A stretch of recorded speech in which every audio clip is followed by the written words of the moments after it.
So I wanted to talk about, obviously, religion in China.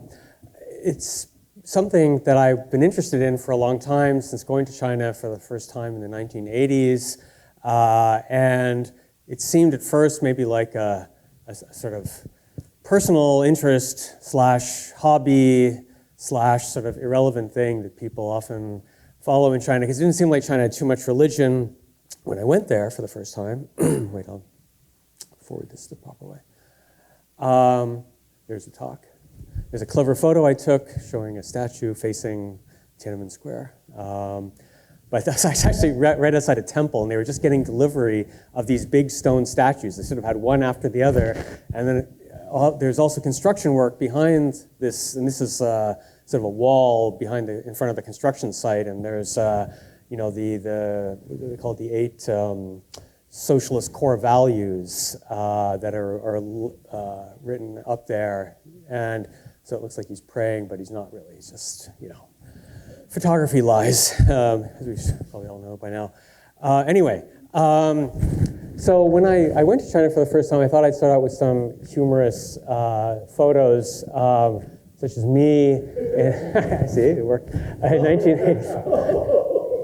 In 1984, at White Cloud Temple, Baiyunguan in Beijing.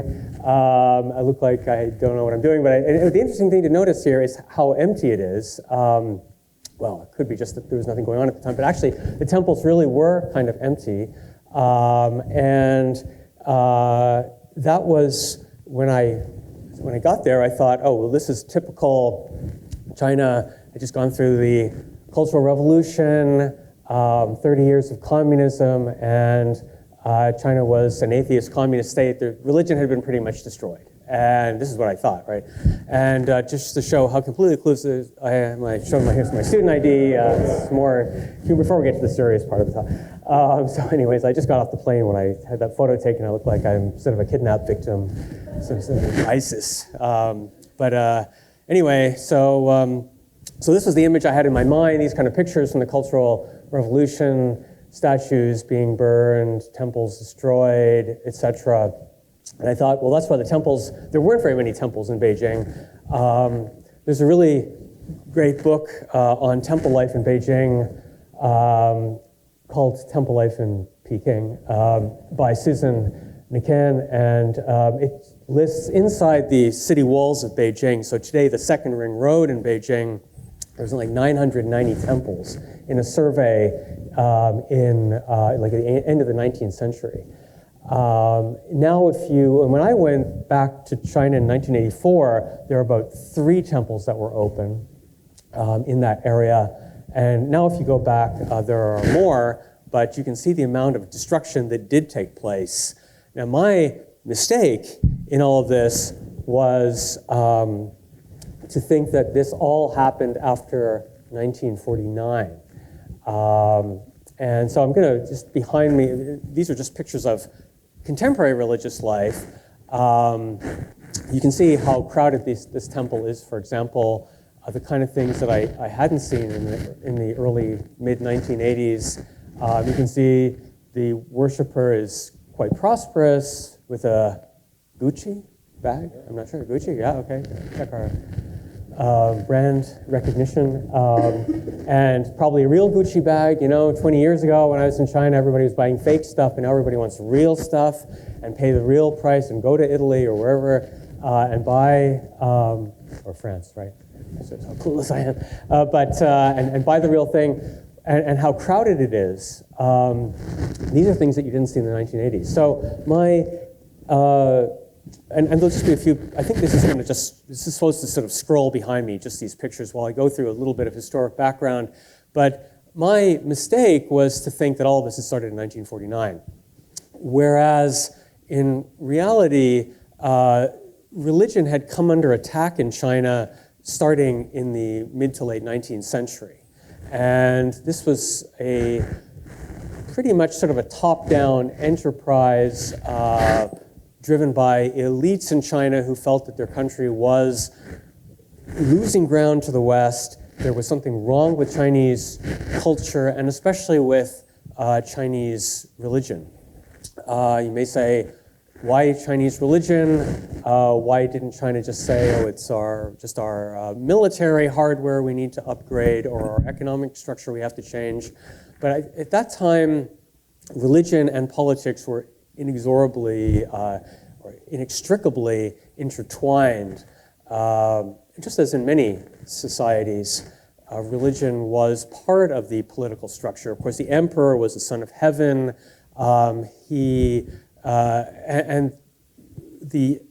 Essentially the political structure in imperial China, just as in many traditional societies, didn't go that deep into society. So the famous civil service that sort of ran imperial China didn't go down to the village level. It just went down to sort of towns and maybe a county seat. But the vast majority of social life in China was run by local notables, literate people, often called in academic jargon the literati, and many of these people were met in temples. Temples were sort of the source of cultural power in traditional China. So the historian Prasenjit Duara uses the term that temples were the nexus of power in traditional China. This was maybe the equivalent of a town hall and a cathedral in medieval Europe or something like that. So the people who would run the temple were the same people who would maybe build the irrigation system, raise the local militias, build the roads. And when reformers in the 19th century were trying to change Chinese politics, they had to change the entire, they felt they had to get rid of the entire system, including politics. So it's quite interesting, including religion. So it's quite interesting that in the late 19th century, reformers like Kang Youwei had this policy of converting temples to schools. We need more education, we need a more modern, well-educated workforce in order to keep up with the West and avoid China being carved up into colonies. And when Sun Yat-sen, as a young revolutionary in his hometown in Guangdong province, set off, he went to the local shrine. And there's two stories. One is that he took a stick and smashed the statue, and essentially to make a statement that we need to get rid of all of this old stuff. The other story is that he walked up to the statue and broke off the pinky finger and said, I thought the statues were supposed to be powerful. Like, nothing's happened to me. See, I just broke off this thing. They're supposed to be ling, right? They're supposed to be efficacious, they're supposed to be powerful, but this is all just hokum. It's superstitious nonsense. That term, superstition, was imported to China via Japan from the West. In fact, the term for religion, zongjiao, is a neologism, along with the term for superstition. So this idea that some spiritual religious life is okay and the rest of it is superstitious is a concept that was imported to China in the late 19th century. Basically, the norm for an acceptable religion was Christianity. And the idea was that you needed to have a certain place to worship with a professional clergy, you had a holy scripture. That was considered to be sort of real religion, maybe theology or something like that. But the reality for most Chinese religions, yes, you had Buddhism, you had sutras, you had scriptures and so on and so forth, but the vast majority of Chinese religious practice was not so neatly defined. Today you can go to Chinese people well, there's some survey work on religion. Most of it's not allowed because it's sensitive, but people do ask, are you a Buddhist or are you a Taoist? And people will try to sort of answer that. But even today it's problematic because most Chinese, and especially in the past, did not think in such terms. People worshiped at the local temple. It might have been a Buddhist temple or a Taoist temple. And there wasn't even in 90% of Chinese temples, there was no professional clergy. Clergy were hired to do a task, to do a ritual on, say, the god's birthday or on a certain important day of the year for the village or town. And again, they were hired by the local people, the local notables. So this idea of neatly defined religious life that has a certain corpus of theological, say, teachings that you follow, and you say, yeah, I'm a Buddhist because I believe in blah, blah, blah, blah, blah, or I'm a Taoist because I read the Tao Te Ching, and that really, I believe in this, this, and this. This is a completely new idea that still today is quite interesting how fungible this is. About 20 years ago in Taiwan, where there is really interesting and good, solid survey work, they asked how many people were Taoist. And the number, it was sort of like 5% of people said they were Taoist. And then over time, people began to, in newspapers and media and so on, they began to say, well, actually, you know, when you're worshiping the god of wealth, and when you're doing this and that, that's actually Taoism. So then when later the survey work showed this increase in the number of Taoists, but it wasn't because Taoists were going out missionizing and converting people to Taoism. It's just because people began to redefine what they were doing. Instead of, this is just what we've always done, to this is a religious practice. So even today when you ask people, what religion do you believe in?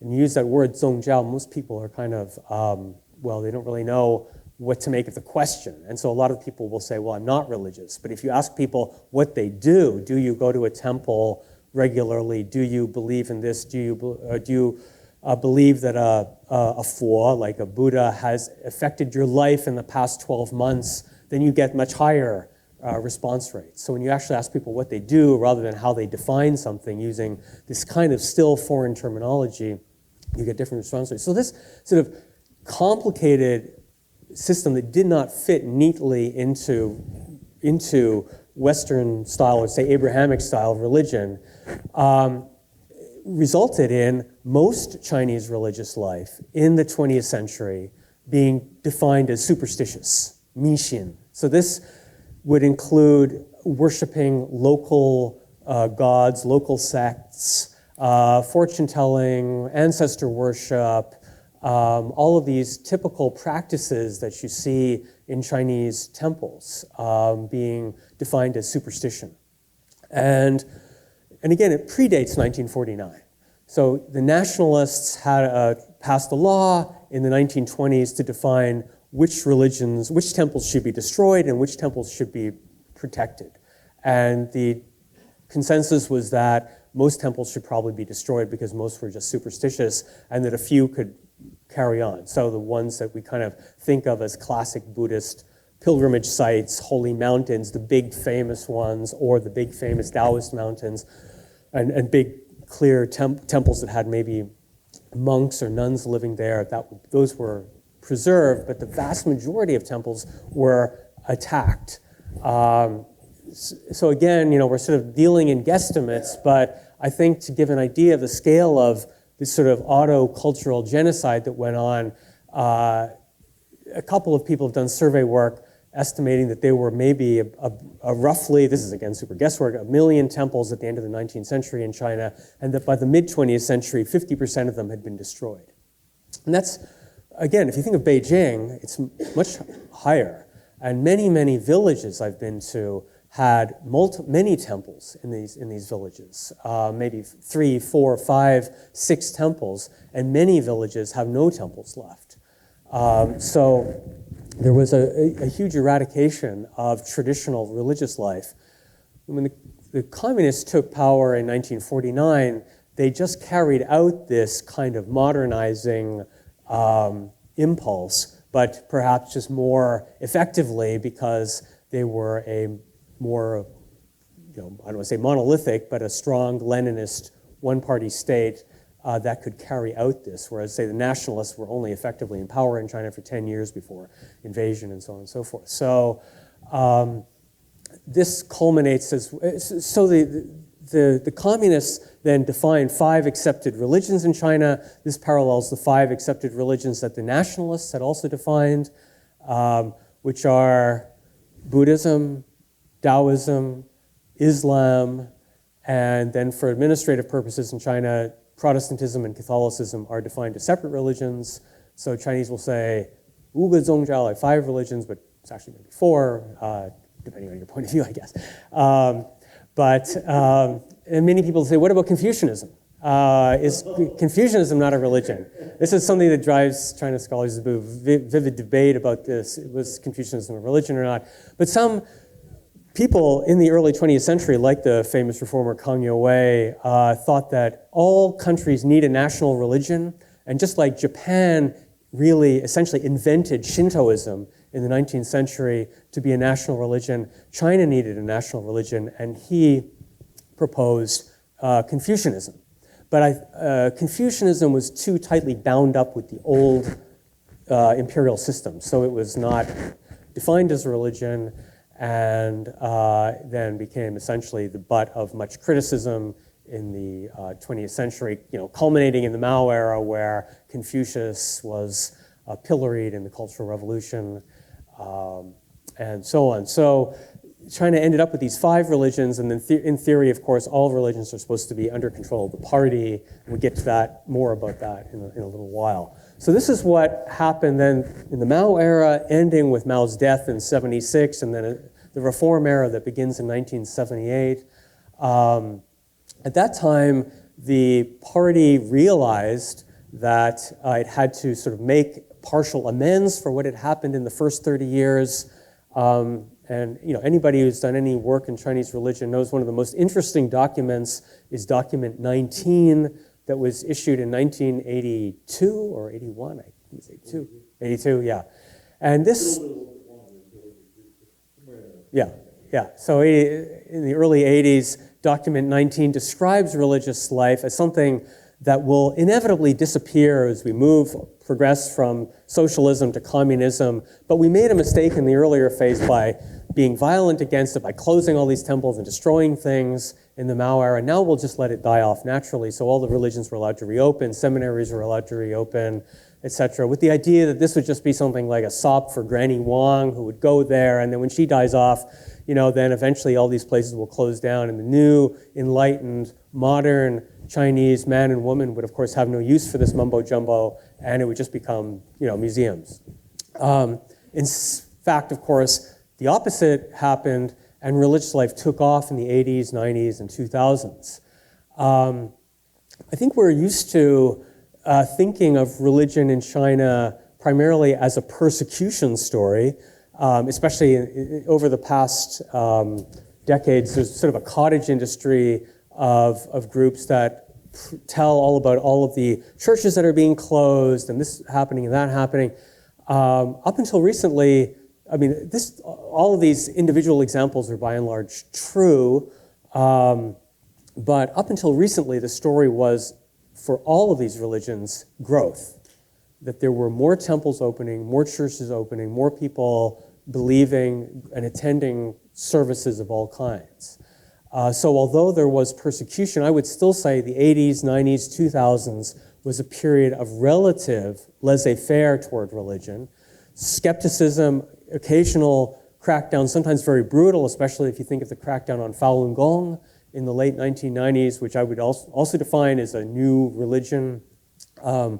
So definitely oppressive policies at times, but overall a feeling that religion was maybe not such a threat to the state, and perhaps the state also lacked the mechanisms to control this. I think what began to change, and what I really want to focus on today, is what's happened in the past decade. And so hence we come to part 2, the state's new role. So from active opposition to religion in the Mao era to sort of tolerance mixed in with some oppression in the Deng Xiaoping, Jiang Zemin, Hu Jintao era, to the state's new attitude toward religion. And I don't want to say it just started with Xi Jinping, because I think this began a little bit earlier than Xi Jinping, but it is kind of convenient to think of this as starting, say, over the past decade. Yes, this is Confucius, for those of you who can't guess.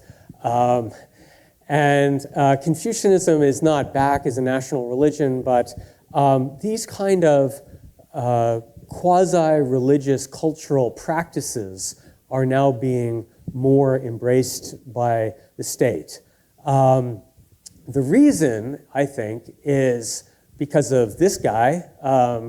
He's Lei Feng, and Lei Feng was a model communist hero, a worker, not a worker, a soldier who was a selfless, restless screw in the machine, some sort of annoying do-gooder who was always helping people and keeping a perfect diary of it, even though he was sort of quasi-illiterate. And somehow, amazingly, there were photos taken of him whenever he was doing good things, even though nobody back then had a camera, and professional photos. Like, this is clearly not the work of even an iPhone photographer, but somebody who knew what they were doing. And somehow these photos were taken. And Lei Feng is not, this is after the end of the Cultural Revolution. The party still latched onto people like Lei Feng. So, okay, you could be good and selfless like Lei Feng. And Lei Feng is still today taught in textbooks for elementary and middle school and high school kids. Be like Lei Feng, be selfless, be some kind of, but nobody can sort of, I think, really believe in this, because if you think of this for more than 30 seconds, you realize what a BS story this is. I mean, a lot of people still probably, maybe believe in it, because most people don't spend 30 seconds thinking of anything. But for a lot of people, I remember this was like explained to me very clearly in a very humorous diatribe by this Chengdu thinker, Ran Yunfei. And Ran Yunfei was going, this is bullshit. This story is a complete rubbish. And he just went on and on and on about this. And I did an interview with him about that. And so I think that the communist ideals are hard for most people to believe in. The party still pushes it, especially among its own members, right? There are 80, 90 million party members, so more party members than Germans. But still, as a percentage of the population, that's still fairly low in a country of 1.4 million people. So, after Xi Jinping takes power in 2012, his first stop was the National Museum of China to see this new historical exhibition on the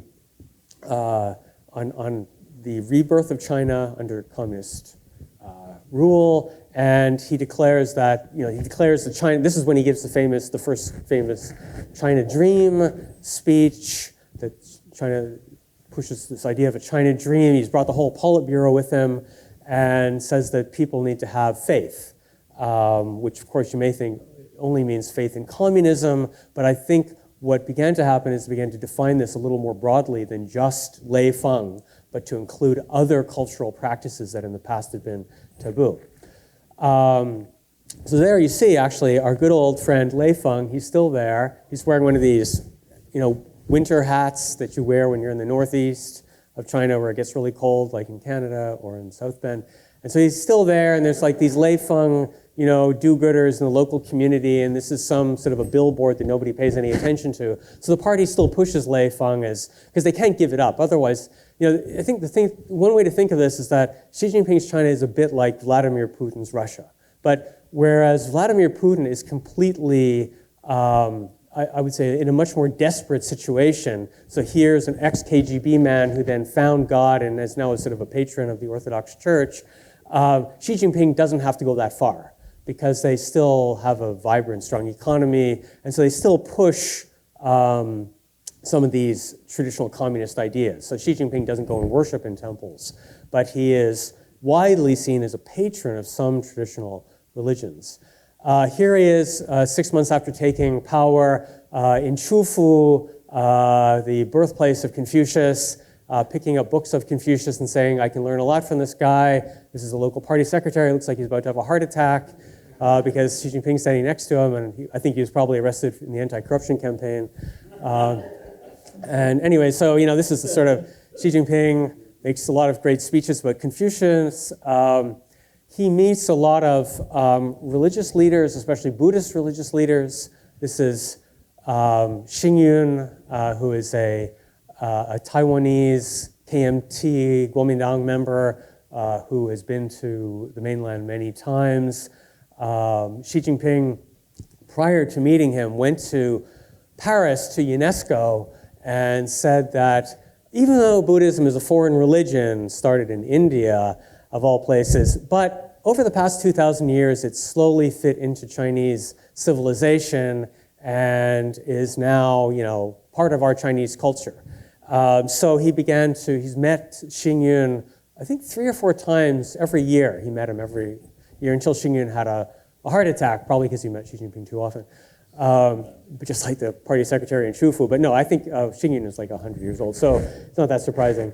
I met Xingyun also, and he boasted about how often he'd met Xi Jinping and how Xi Jinping really liked him. Of course, it's a complicated story because he's from Taiwan, and he's sort of pro-unification between Taiwan and the mainland. But all of the meetings are public. There are Xinhua articles, so the official newswire reports these. These aren't sort of backdoor meetings that he happens to take. These are publicized. And when things happen, when Xi Jinping meets somebody and it's publicized, it's for a reason. It's sort of sending a message that this is okay. Not everything in Buddhism is okay, not the Dalai Lama, but some parts of Buddhism is okay. And I think you can see this also in public education.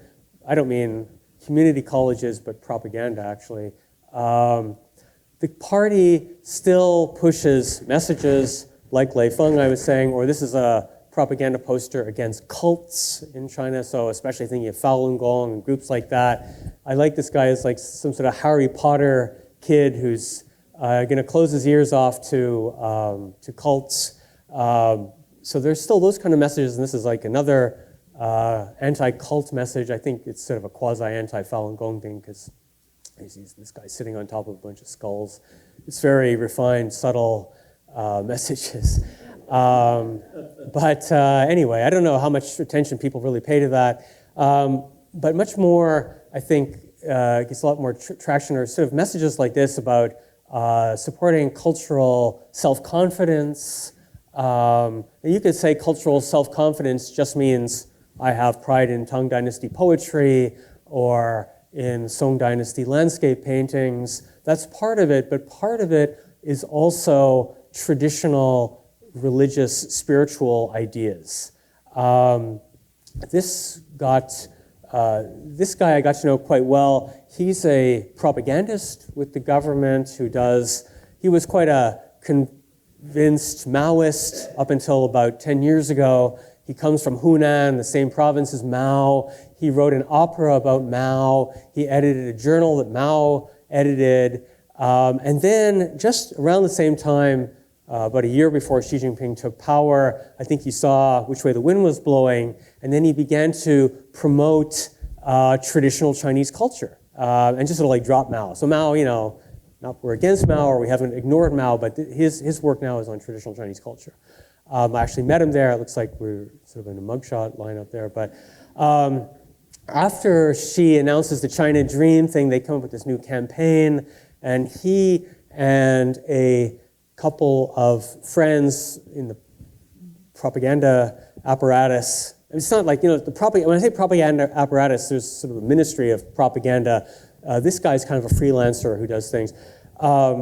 They visited this workshop in Tianjin near Beijing that makes these cute clay figurines, kind of like Norman Rockwell style figurines. And he identified this little girl. If anyone's been to China in the past 7 years, you may recognize her because he saw this girl, he said, "This is fantastic," asked the artist, what do you call this? And the guy says, "It's longing. It's a little girl, her wistful dreaming, she's longing, she's thinking." And he says, no, she's thinking about the China Dream. So it became the signature poster child for Xi Jinping's China Dream, that she's dreaming about the China Dream. And sort of found on every street corner, propaganda thing, on the sides of gymnasiums and so on. The message, though, this kind of traditional iconography and images is combined with traditional ideas, such as these ideas on like words and action that come from Confucianism. And you see these all around Chinese cities now in a way that you did not see 10 or 15 years ago. In the past, most propaganda campaigns were quite boring and predictable. They were those little posters that I showed earlier, or typically a red banner strung in a red banner with white letters on it that nobody really paid attention to. Now they're sort of all over the place using much more attractive traditional things like, promoting Chinese chess and stuff like that with traditional values. This is in a park near where I live, Ruotan Park, the Temple of the Sun, and the whole wall here is on traditional Chinese family raising and rearing ideas. One of the key people who gets a lot of attention in China now is Wang Yangming, a Neo-Confucian scholar, supposed to be Xi Jinping's favorite philosopher after Marx, maybe, I'm not sure. Well, people keep saying, no, definitely. Well, if you go to Wang Yangming's hometown, they really think he's definitely, Xi Jinping is a big Wang Yangming. So Wang Yangming was an upright Confucian. This is a typical story you've heard a million times before if you've dealt with China. Upright Confucian scholar who spoke truth to power in the court and got banished to the far reaches of the empire. In this case, Guizhou, which I always think is a funny person to have as your favorite philosopher, because he has this idea of an independent conscience. And one of Wang Yangming's key ideas is that everybody knows innately right from wrong, and that if you think hard enough about an issue, you will find the right way, the right thing to do. So it isn't exactly following the leader, but this is actually, I went to Guizhou, where Wang Yangming was banished and where he meditated in caves and came up with all of his ideas and wrote all this down. It's been turned into an enormous theme park. And like with a lot of these theme parks, it's not like, everybody in Guiyang, in this town, is going there for fun. It's tour buses of officials who come from the local government, from such and such a province or that, or China Telecom or whatever, all of these cadres and officials who are taken here on an educational tour. When I was there last year, somebody said, the whole place was closed off 6 months earlier because Wang Qishan, who's a senior leader in the government, he had just been there and had a whole bunch of officials there and for a retreat. And of course, there's always sort of a funny commercial side to some of these things. This is the theme park. And there's also a Wang Yangming real estate development that's being built right next to it. These are the caves where he worshipped, where he meditated, and then this is the sort of thing you can buy. So, it's kind of, you can combine business and actually, just to carry the thing to a certain level, this is a robot, a Wang Yangming robot that they developed in Beijing, and you may think it just looks like sort of Madame Tussauds, but this Madame Tussauds isn't just a wax figure, but he can actually see. He has facial recognition software in his cameras and his eyes, and so he'll see you for the first time and say, "What's your name?" And you'll say, "My name is Father Michael." And then the next time he sees you, he'll go, "Oh, hello, Father Michael." And there's more. They got all examples of Wang Yangming's calligraphy. There are extant examples of his calligraphy, and got his hand to be able to wield a writing brush and write Wang Yangming's sort of sayings in his hand. This is at a public education. I think there's the calligraphy. There's Wang Yangming in the background, taking a rest, and this is the person showing the calligraphy to people who are coming to see this. So it's kind of a catchy thing that combines. So it's more than just the Lei Feng posters, right? They're pushing these traditional ideas, traditional values from the amorphous world of traditional Chinese religion and philosophy to a broader public. Specifically more about religion, I think the government's policy, broadly speaking, and we can find exceptions to all of this, but broadly speaking, is support for some religions and suspicion to downright hostility toward other religions. The religions that are supported are the traditional religions. I put this picture up here because it looks like just some guy doing martial arts, and he is doing martial arts, but he's doing martial arts at a temple fair outside of Beijing.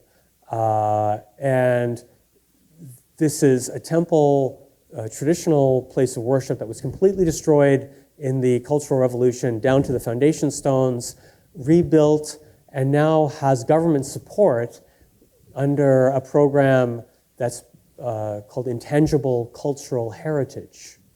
So intangible cultural heritage is a term popularized by UNESCO, the UN Education and Science and Cultural Organization. And this is, of course, this is meant to be things, in other words, not like the Great Wall or the Forbidden City, but rituals, music. It can also be cuisine. It's not necessarily religious practices at all. It can be traditional dance or playing the zither or something like that. There are about 10,000 officially approved intangible cultural heritage projects in China. You have national level, there are 1,200 of them, provincial level, city level, and many of them do have a religious component. And I think this goes back to the attacks on religion that I talked about earlier, the things that were considered superstitious in the 19th and 20th centuries. There was a debate in China in academic circles, should there be a sixth religion? We have the 5 religions, Buddhism, Taoism, Islam, Protestantism, Catholicism. What about all this folk religious practice? What do we do with all this other stuff that doesn't fit in? I think the government thought if we allow a 6th religion, then what about a 7th or an 8th or a 9th? What do we do about foreigners who are practicing Hinduism or Judaism? If we allow all that, then we've opened a can of worms. So they stayed with the 5 groups, and then they redefined folk religious practice as intangible cultural heritage, using this. So again, not all intangible cultural heritage is religious, but a fair amount of it is. In my book, I wrote a bit about these groups, and I wrote a bit about Taoist groups in Shanxi province, and these are Taoist musicians who are recognized by the government as national level intangible cultural heritage performers. So it's kind of a bit like, Bach. If you think of, Bach, you could just put in a concert hall and say he's a classical music performer, but of course, a lot of Bach's music was, of course, really written for churches, for church service. And so these Taoist musicians, they can go, and they have gone on tour abroad, and they just perform in a place like this, but 99% of what they do in China are Taoist rituals. Their music is to accompany Taoist rituals. So they now get a little bit of money from the government. It's not a huge amount of money. You're not going to make money by this, but you're no longer declared superstitious. You have got the imprimatur of government support. You get,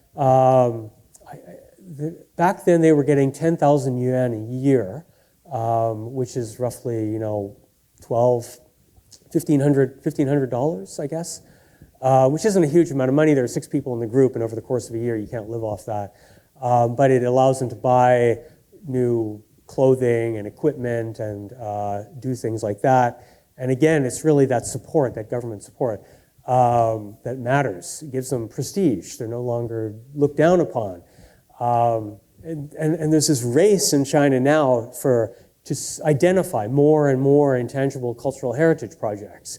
So it used to be that local officials in China were judged on 2 criteria. 1, economic growth in your village or county or wherever, your jurisdiction, and 2, social stability.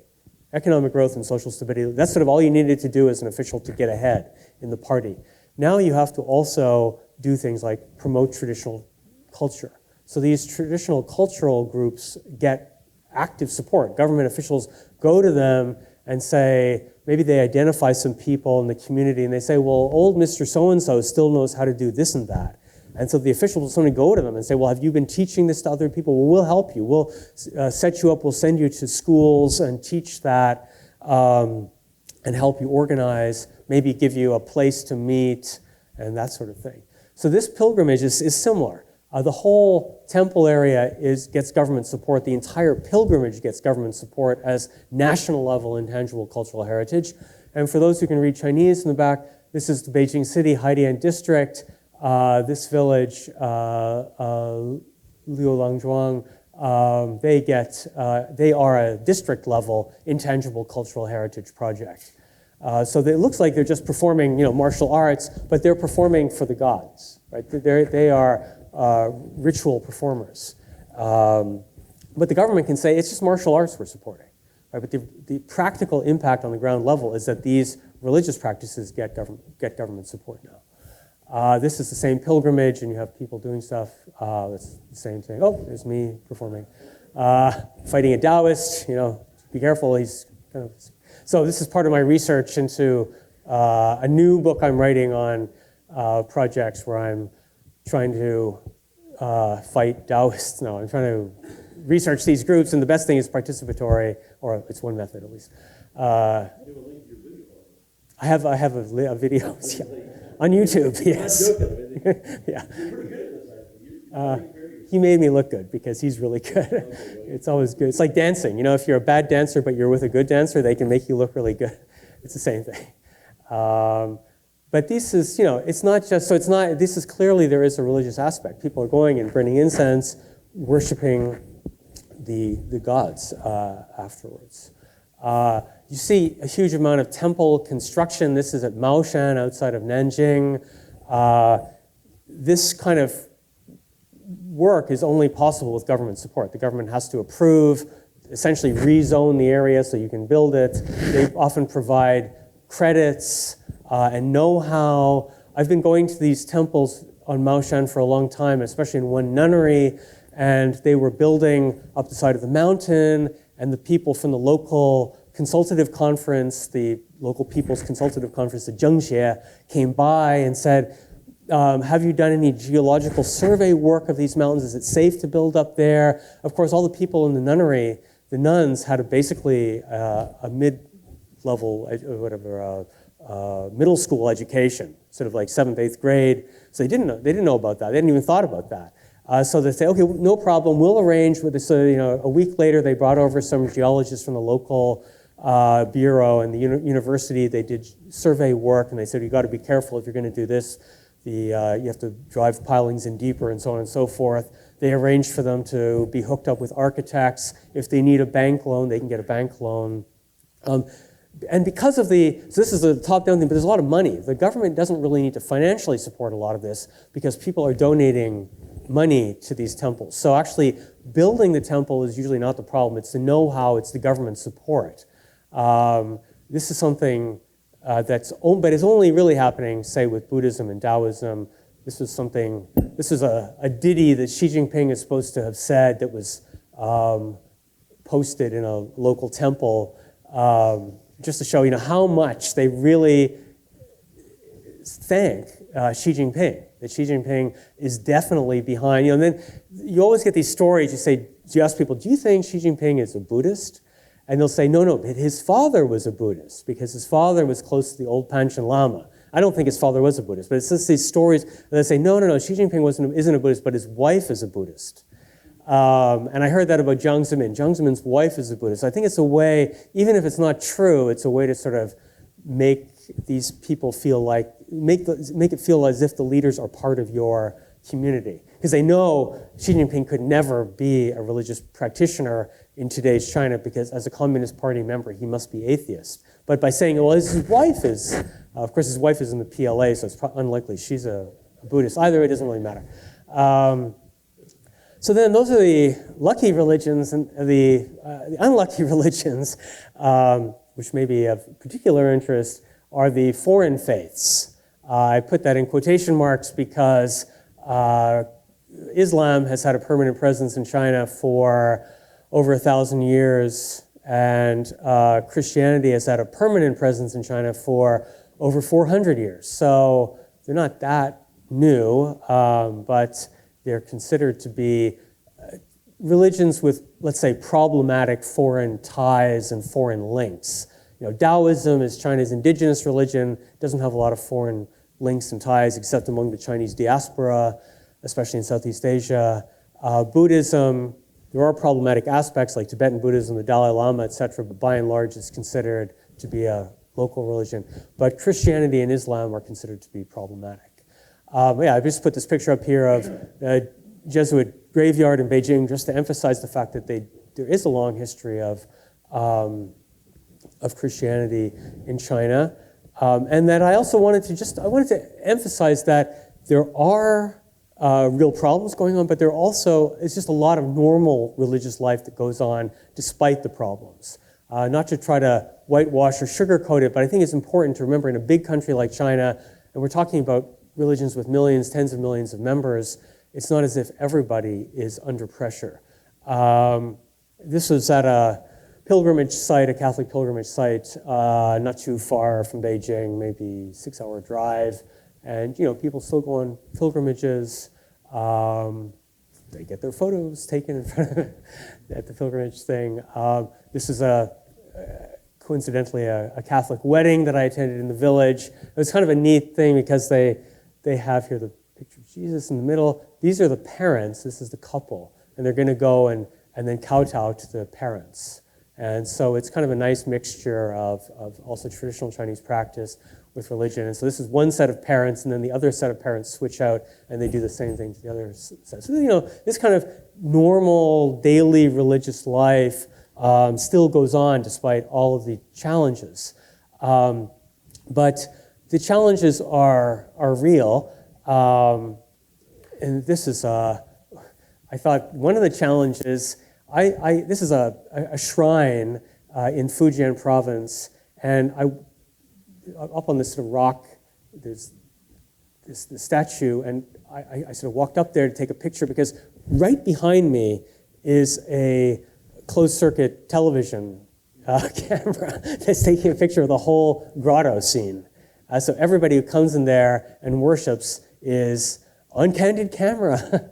And so this makes you realize this surveillance, there are more and more reports of cameras, televisions in front of churches and mosques, I think also in front of Buddhist and Taoist temples, but especially in front of these places of worship. The government has taken 3 different approaches to these different religions. I'll just go over them quickly because I think I don't leave a lot of room for questions. Toward Catholicism, it's taken, the strategy has been diplomacy. There's been last year, a deal struck between the Vatican and Beijing, which many of you are probably familiar with.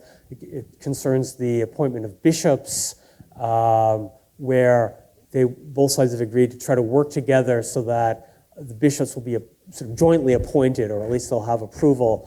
I think from the government's point of view, they see that there are, say, 10 to 12 million Catholics in China. About half of them worship in underground churches. They want to make those underground churches unnecessary by having all the bishops ultimately approved by Rome. So therefore, there's really no need to have an underground church if all the official bishops, or all the bishops in the future who are approved, are approved by Rome. I think the Vatican has a different idea behind it. I think they want to reinvigorate the clergy. The clergy is getting older. There's a backlog of bishops who need to be approved. And so it's hoping to break this logjam and reinvigorate the church. But the government is hoping, of course, to have closer control over Catholicism, but using diplomacy to achieve its aims, by and large, and to see how this works. And I think, so this was a deal that was struck last year. It's still quite early, I think, to judge whether it's a success or failure. There's some very opinionated voices on both sides. Some people think the Pope is selling out by doing this. Other people think it's a great deal. If you have questions, you want to specifically ask me about that later, we can go into that. But my overall feeling is that it's kind of early to judge because there's only been one bishop approved. It was two. So fairly successful, but there's a whole lot more that needs to be done. So if those are approved, then it could be a successful model. I think I won't. I'll just. Protestantism is different because there's nobody you can really negotiate with. There's no Protestant real hierarchy. So the overall approach there has been a shot across the bow of the very big, active churches. So this is a very big church, and it was demolished. Not all big churches have been demolished, but this is a big underground church, and it was demolished. Another thing that's been done in one province in particular was to take all the crosses off the steeples of the churches, simply because they thought, especially Protestantism in this province in Zhejiang, was becoming too visible. There were crosses on the top of buildings in every village, in every town, and they thought we need to sort of cut it down to size, literally, and not make it so visible. So they took the crosses off the churches. This is a very well-known church. Probably it was the best-known church. I wrote about this in my book also, Early Rain Reformed Church, a Protestant church in Chengdu. This is a Facebook page, actually, of the church that was closed down last year, and its pastor arrested and faces 10 years in jail. They were a very active church, and he was very outspoken in criticizing new government regulations on religion. And I think this is meant to be an example to crack down on these kind of big active churches so the other churches will sort of fall in line. Islam is the third way, which is much more overt suppression of religious practices. There are roughly 20 million Muslims in China. The number isn't high as a percentage of the population, but many of them are concentrated in border areas, especially in Xinjiang in Western China.